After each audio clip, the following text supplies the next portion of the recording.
Hello, welcome back to my channel. My name is Jenny. I'm here today to start my June reading wrap-up. The first book that I finished in June was The Safekeep, a novel by Yael van der Wouden. This book has been nominated it's on the shortlist for the Women's Prize. It was also on, I don't know if it made the shortlist for the Booker or if it was just on the long list for the Booker last year. Okay, so I have made a fresh reads reading vlog all about this book, which goes into detail about my feelings about it. So I'm not going to go into a great amount of detail here. By this point, you will already know whether or not this book won the Women's Prize for Fiction or not. For me, out of the two books that I've read on that list, this would not be my winner. But I did enjoy it, and I appreciate the themes that Yael van der Wouden brought up here. But overall, this book did not grab me the way I would have hoped. It didn't pull me in. The characters didn't pull me in enough. The writing was fine. I didn't find it, particularly lyrical or beautiful. It did evoke place, but yeah, it's just not. I have a lot of complicated feelings around some of the issues brought up in here, and how it was executed. I compare this style of writing to Sarah Waters and Emma Donoghue. So if you are fans of either of their writing, then I would say you would probably enjoy this book. So pick it up and give it a try. And yeah, I think that's all I'm going to say about it for now. Like I said, if you want to learn more about my thoughts, more in-depth thoughts, please check out the Fresh Reads vlog, and I will link that in the description box below. And I will check in again with you when I have finished another book. Hey everyone. I wanted to just chat you through this book quickly. I don't usually review these types of books on my channel, but I just thought I'd talk about it in case someone who is watching is interested in this style of book and would be interested in knowing a little bit more about it. So this is Change Your Schedule, Change Your Life by Dr. Suhas Kshirsagar.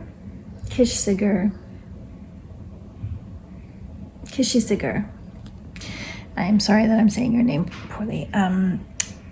The subtitle is How to Harness the Power of Clock Genes to Lose Weight, Optimize Your Workout, and Finally Get a Good Night's Sleep. So I actually heard this man on a podcast, and I was interested in his research, and he's actually coming from a background of Ayurveda. Ayurveda is an ancient Indian healing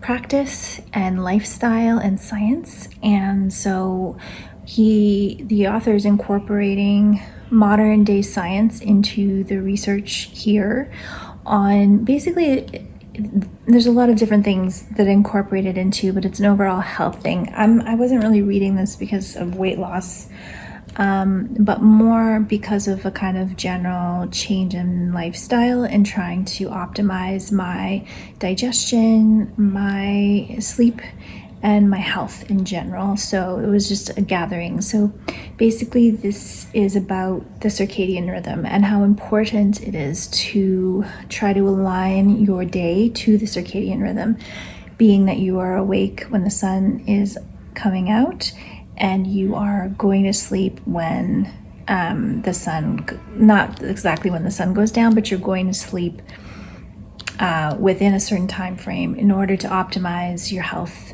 on so many levels. And so this book explains that. It explains how we are connected to the seasons through our bodies, how we're connected to the day cycle, how the monthly changes from season to season affect us,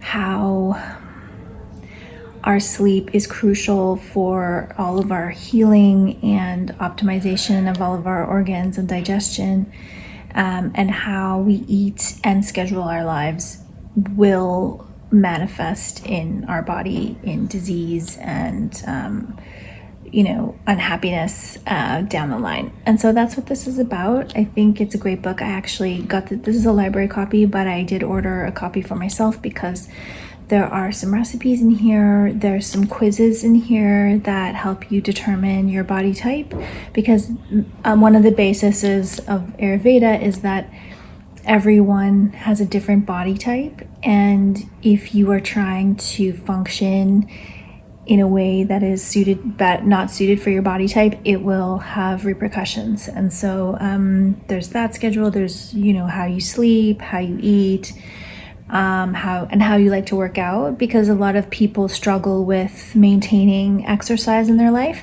And the theory in this book is that the way, the type of exercise that you engage in should be based on the type of body that you have and the type of personality you have. And that if you exercise that way, it's going to be easier for you to maintain and easier for you to be consistent, which is so important with movement. And so, I think this book is also really straightforward. It's kind of like telling it like it is, like, the habits that you've created in your life are making you unhealthy, and it's up to you to change those habits to optimize your health. And so I just wanted to let you know that is what this book is. I do think it's really well written, and I don't think that I'm going to implement every single thing in here, but I think it has a lot of good points that are going to be helpful for me moving forward. So so I wanted to share that with you, and I will check in again with you when I finish another book. Hey everybody. Okay, so I just finished Hold Still by Sally Mann. This is a memoir with photographs, and Sally Mann is a photographer. She was born in 1951 and grew up, I think she was born and grew up and lives still, I believe, in Virginia in the United States. Okay, so this book has a really specific premise, and that is that at some point Sally Mann was offered to do I can't remember what it's called. It's a fairly famous lecture, and she's invited to do it, and she's not exactly sure what she's going to talk about. And so she realizes that she has these boxes in her attic of her family's histories that she's never gone through, that have just been gathered over the years and the years. This is her parents, and then also her grandparents and like other relatives, I would assume, as well. And so she starts off with that, and then she of course goes into her own childhood and her life as well, and she talks about a lot of different ideas in here and weaves a lot of them together, so it's kind of hard to articulate that all right now into this, but I would say that she had a really interesting childhood, an interesting family dynamic, and was a very rebellious teenager. She was sent away to a boarding school because of her rebellion. And she talks about that. She talks about, her childhood, her education, her meeting of her husband, Larry Mann, which was a very big part of her life, and then having her family. So she goes into her artistic practice to a degree, talks a bit about raising children while also making art. Sorry, this is a very heavy book. But it's all very, like, it's not linear, for one thing. And as interesting as all the vignettes are, and as interesting as the chapters are, there were parts of it where near the end, because this is a very long book, 475 pages. So it got a bit at times for me, like too loose, I didn't really want to know as much about her extended family, like her grandparents, great grandparents, as I knew. And also she gets very sentimental about her father, because she felt very influenced by her father. And so the book ends up being a testament to these people who she believes makes up who she is. And I feel like that is a very beautiful tribute, but not necessarily interesting for others to read. And I've said this before, when I've read several memoirs where women are talking about their fathers, and there's just this level of sentimentality that comes into it that gets to be too much for a general reader who's interested in her work. So as much as I could see that she was highly influenced by her father, a lot of her interests and his interests overlapped. She felt in a lot of ways that she was his she was his dreams manifest, because he gave up the idea of an art career to become a doctor and was a doctor for 40 years.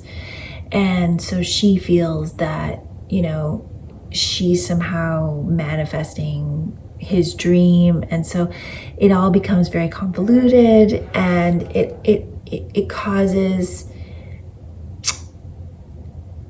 the reader to not be as engaged. And I think, if that, her intent with the book was to honor these memories, honor these people, create this testament to their lives, I think that's really beautiful. But as a memoir of her life, it doesn't have as much weight.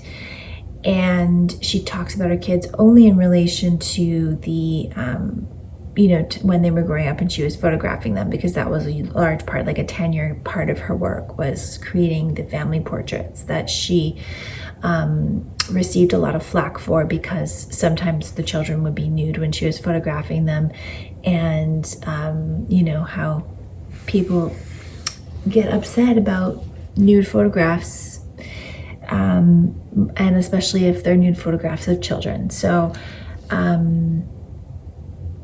so that is in here. She took some photographs of dead people in one of the body farms where they study bodies for science, which was also, I had to actually not look at some of them because they're very gross. She took beautiful landscape photos of the South. She talks about her relationship to her Black caregiver, and race in the South.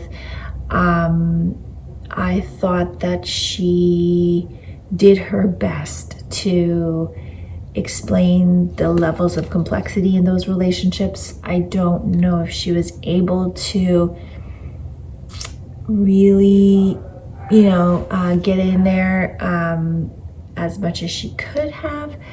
But again, that's not what the book was about. So she honored, her lady was called, her Black maid and nanny in her household was called Gigi, and she honored Gigi and loved Gigi greatly. She felt she got more love and affection from Gigi than her own parents, which is the case apparently for many Southern white children, including her parents, or including her father. Her mother grew up in the North, and I assume did not have, I know did not have a caregiver, a Black caregiver. So there's a lot in here. It's very interesting. I would have liked a bit more about her artistic life.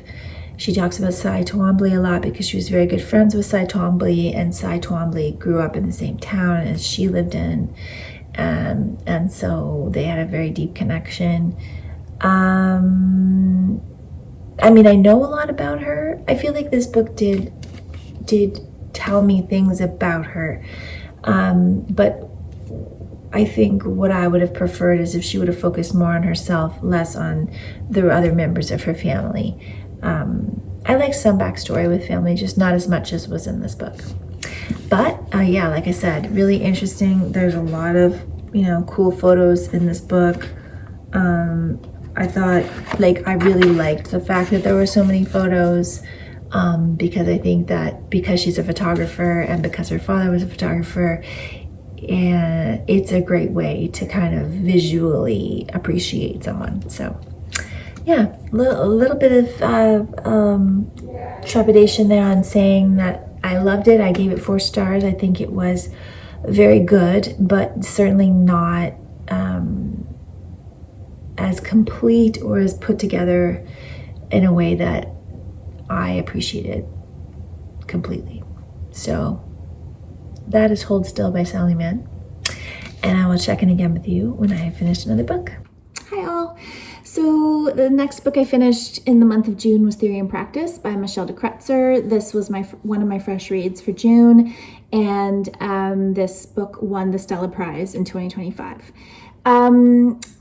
I've made a dedicated reading vlog about this. This book is very short, 175 pages, and it's told in a vignette style. So it's got a lot of interesting little snippets of thought, but it's a little hard to sink your teeth into because there's a lot of brevity and things move quite quickly. So you can get introduced to an idea or a character or something, but then you're kind of moving past that quite quickly. There's a lot of interesting themes in this book: mother-daughter relationships, love triangle dynamics in a feminist world, learning theory in university and having, a kind of obsession with someone who you feel has changed your life, but then also knowing that person has questionable ethics. I will be making a Bloomsbury Diaries video about the Virginia Woolf aspect of this novel, just a very brief one, because again, there's not a ton to sink your teeth into there. And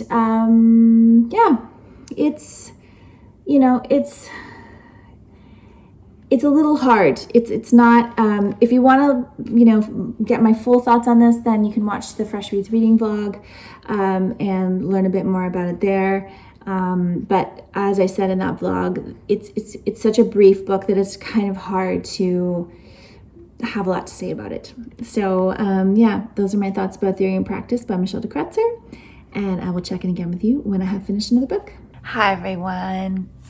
I finished How to Be an Artist by Jerry Saltz. This was my Patreon book club pick for the months of April, May, and June. This is a very short book. It's told vignette style with photographs, which in our discussions in book club, we talked about how we really enjoyed having the art photographs included in the book. Jerry Saltz is a very irreverent art critic based out of New York.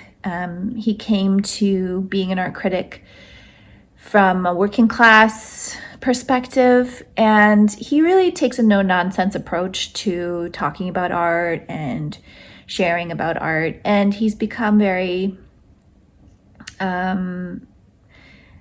well known for his way of looking at things. A lot of people find his style very refreshing because he's no nonsense, and he tries to not use a lot of art speak in his writing and in his way of looking at art.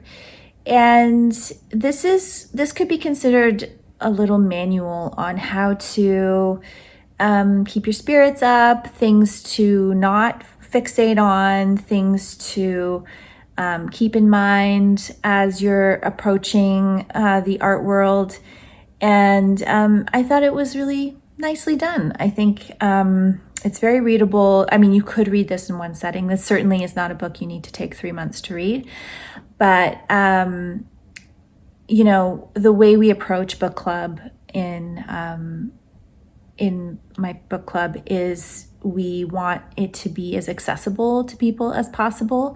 So in choosing these short books and in reading them really slowly, it's a way for people who are not reading a lot to read this book in smaller chunks. And it's certainly possible to, if you join, to read the book in one sitting and then just chat about it in chunks, because we do have a chat each month about the different the sections of the book. So usually I will divide a book into 3 sections and we'll chat about them.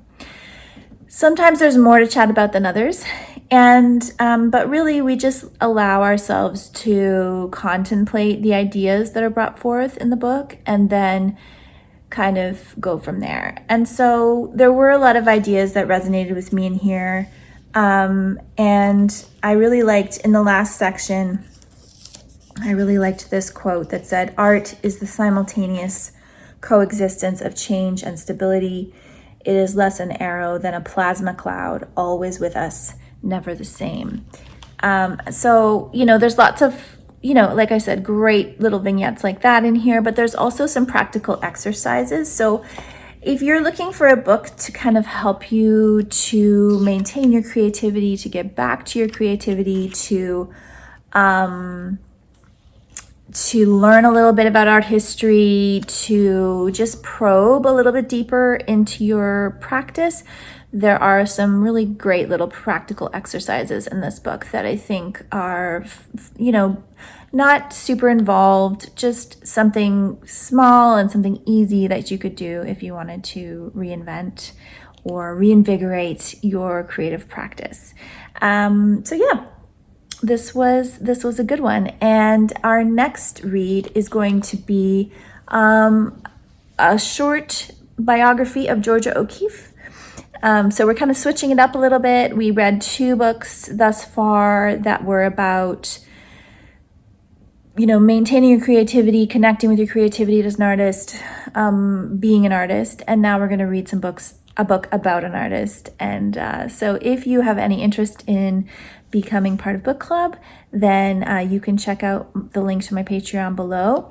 It is $5 Canadian a month, which I think ends up being like under $4 a month US. And we read in community, we chat, and it's a nice way to kind of have some accountability for your reading if you need that, but also to just read together and discuss things going on in the books with someone. So check it out if you have any interest in that. And I will be back to share again when I have finished another book. Hi, everybody. So I finished A Good War by Seth Klein. And I ended up starting this. I listened to 73% of the book on audio, and then someone on the Libby app had put it on hold. So I had to switch over to ebook. So I finished the rest of it on ebook. So there's nothing really remarkable about the audiobook. The narrator was fine. The only thing I would say that was a little bit frustrating was that they decided to read the notes for each chapter at the end of each chapter. And so you're listening to a narrator narrate website addresses and, site sources, which I'm sure for someone who is visually impaired and wants to get those resources is really important. But for the kind of continuity of listening to the book, it was a little bit frustrating. Other than that, I did enjoy it. I think that Seth Klein's premise that, the approach of how we deal with climate change needs to be one of it being an emergency, and it needs to be dealt with urgently, and we need to divest from fossil fuels, and we need to approach the change similarly to how we approached the end, dealing with World War II as a country was very interesting. And he even says that he wasn't the person that originated this idea, but he wrote a book about it. So he was trying to take that idea and really elaborate it for people.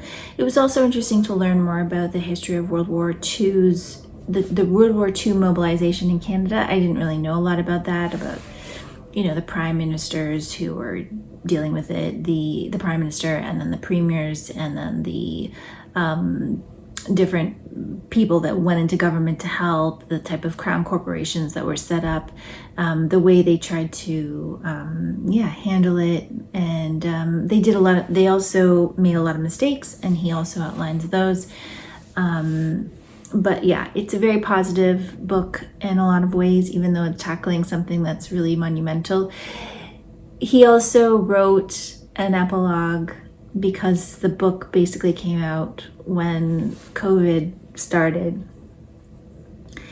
And there is that memory of how much emissions went down when everyone stopped driving and flying because of the lockdowns and things, and how not easy, but how you saw the result of that and how that affects the earth. And, he says at one point in the epilogue, we should take this opportunity to make some serious changes and not go back to business as usual when things are back to normal.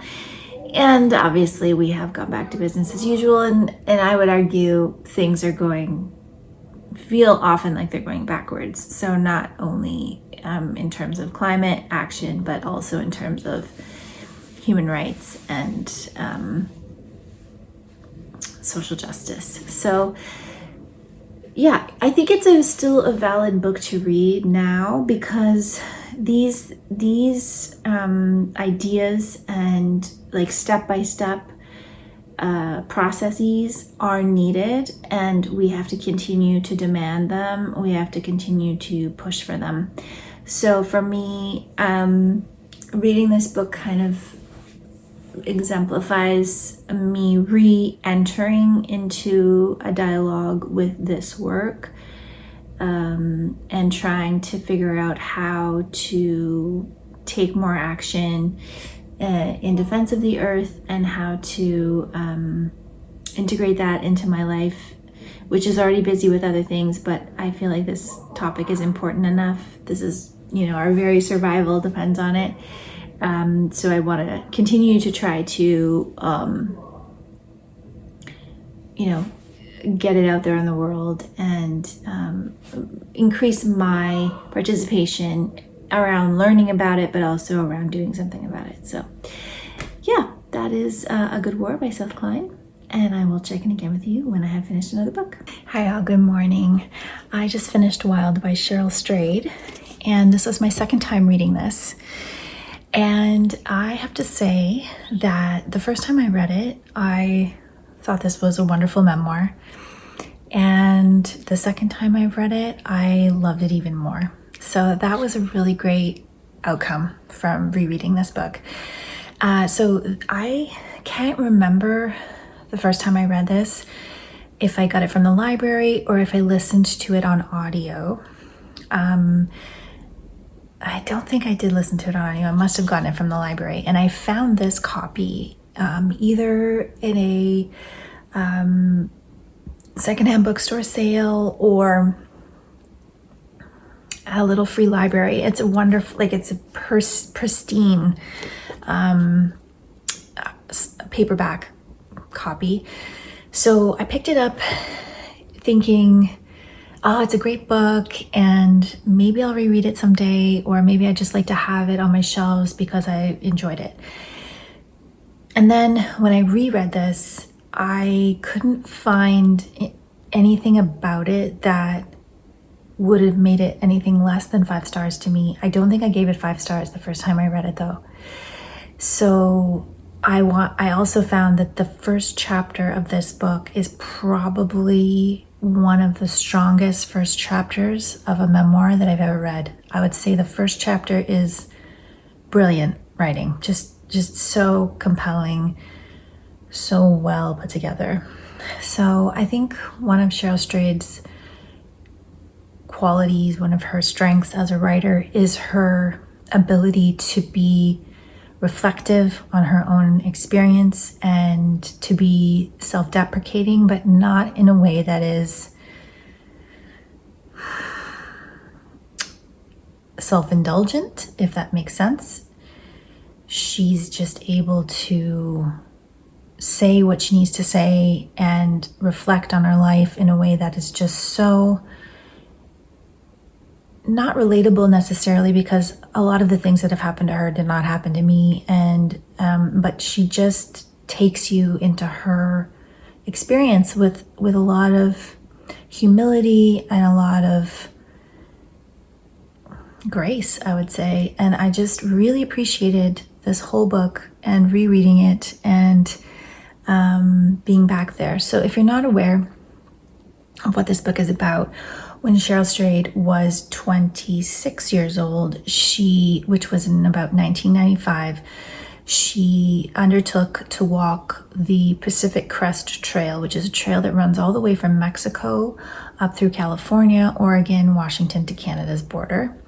And she did this because she was lost as a person. She had lost her mother 4 years before. She had married young and was now divorcing her husband. She was dealing with some drug addiction. She was self-destructive. She was just lost and not able to find an anchor once her mother had died.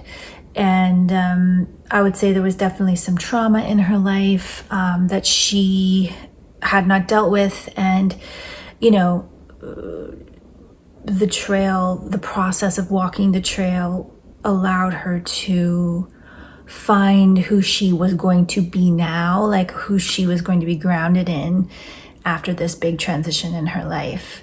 And she meets a lot of great people. She struggles because she wasn't prepared. She wasn't ready. I think some of the criticisms of this book is that she wasn't, like, how dare she do something so audacious when she wasn't prepared? And I don't feel like that's really fair. I think that we all have to do things sometimes that we're not prepared to do. That's where our struggle comes from. That's where our challenge comes from. We do it anyway because we have to.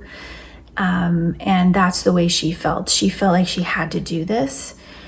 She had to struggle through it. It was physically very painful for her. It was mentally very difficult. She walked most of it alone, even though she met lots of people. She did encounter danger. She encountered hardship. She pushed through all those things and made it to her goal, and then proceeded to find the life that she needed to find for herself. So, you know, I really think that that it, you know, you have to come to this without judging her for her decisions to do it. Rather, you have to come to this from a perspective of thinking of yourself going through something that you weren't prepared for. And yes, it was a voluntary thing. She didn't have to do this, but there's sometimes things in your life, and I've definitely experienced this, where you feel compelled to do something and it doesn't necessarily make sense. It's not rational to want to do something so out of your character, or to push yourself through to do something that you're not actually really prepared for. But there's a compulsion, there's something that is telling you to do it, that you need to just do it. And she could have quit at any time, and she didn't. And I think this is a great memoir with a lot of, good things to glean for anyone who's struggling, who wants to understand that kind of grit that it takes to push yourself through really hard times in life. I think this is a great book for that. So really enjoyed rereading this. I will be chatting about this again in a future video. And I have one more book that I'll be finishing for this wrap up, and I will check in again with you when I have finished it. Hey everyone. So I've finished my last book of June, and that is Life After Life by Kate Atkinson. I finished this last night. I think this is a really challenging book to talk about because I think there's a lot of parts of it that could be considered spoilers, so I'm going to do my best to talk about it in a way that's vague but also specific if possible. So, if you're not aware of this book, it follows Ursula, who's our main character. And it starts February 11th, 1910, and that is the day that Ursula is born, but also the day that Ursula dies. And so this book is about all of the possibilities of fate, all of the possibilities of destiny the way that small little things happening in your life can make huge changes. And Kate Atkinson explores different possibilities for Ursula's life based on different things that do happen or don't happen, not just to her, but to the people around her. And so at the beginning, there's short little sections, and it's building up the story. So it took me a while to understand the rhythm of the book and to settle into that, because of course with a book like this where you're exploring different possibilities and you have time jumps and you have different outcomes based on previous occurrences happening to the characters, it can at times feel, I wouldn't say it feels confusing, but it can feel disjointed a bit. But I would say by the time I got about a quarter of the way in, I was pretty comfortable with the rhythm. And it wasn't until I was about halfway that I was really wrapped up in the story and wanted to find things out, because Ursula comes of age in the late 1930s and into the war. And so there's a lot of the book that's set during the war in different aspects. Sorry, the Second World War, but the First World War is also, part of the story, but more in her childhood. So it's a little bit less prevalent, although the repercussions of the First World War on Europe are definitely discussed here.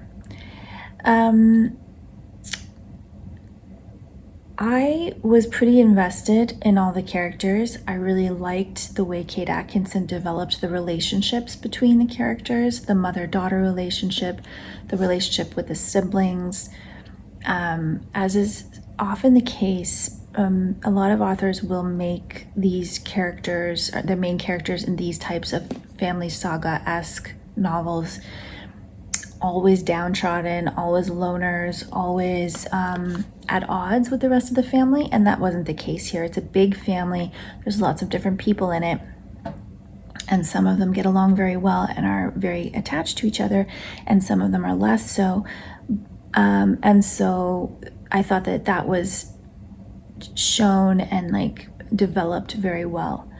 Some of the outcomes were horrific. And some of the outcomes were maybe a bit harder to accept. And I guess I think for me, this book, I gave it 4 stars. And for me, what happened eventually, as we're nearing the end, and I think if you've read it, you probably will know what I'm referring to, the realization that Ursula has of what she can do with her ability to remember. So this is kind of the vague part of the book. Ursula has deja vu a lot. She has premonitions. She acts out to avoid outcomes when she's reborn. So she's reborn, she feels like she knows that something bad is going to happen, and then she makes an action to try to stop it. Sometimes those actions are successful, sometimes those actions are not successful. But she's always learning, and each time she's reborn, she kind of carries the memories of the previous life with her, even if it's not super conscious. When she becomes super conscious of this, she makes a decision to do something drastic. And I don't know why, but I found that to be unsatisfying somehow in terms of how the story progressed. I guess it made the story feel, I mean, it's a story, it is an unrealistic story, but somehow it made the story feel less realistic to me. And I'm not sure that I liked that, because I thought, is this the whole point of this book? Was everything in this book leading up to this one moment? And the result of this moment is not really explored fundamentally. So I would say the last like 50 pages or so, there were some unsatisfying things to me in terms of the way Kate Atkinson handled the last part of Ursula's life, and then revealing some things later about the beginning of her life that weren't revealed at the beginning. And I was wondering why were those things not revealed before? And so the last part of the book was a little bit, went back to kind of feeling a bit disjointed to me, and didn't have the impact that the middle part of the book did. But overall, I did enjoy reading it, and I did enjoy exploring these ideas that Kate Atkinson brings up here. So there is another book around this family, and that one is focused on Teddy, who's the beloved brother of Ursula. And it's called, I believe, A God in Ruins. And so I definitely will read that in the future. I think Teddy was a really great character in the book, and so I would love to read a book that's focused on him. There were a lot of great characters. I think that the characters were what pulled me through the story and kept me going, and I think that's the strength of the book, is the development of the characters, and the way, even if they're characters that are only present for one section of the book, you become quite attached to them. So Kate Atkinson is quite talented at developing and building really compelling characters in a very short amount of time. So that is Life After Life by Kate Atkinson, and that concludes my June reading wrap up. Thank you so much for watching, and I will be back again soon with another video.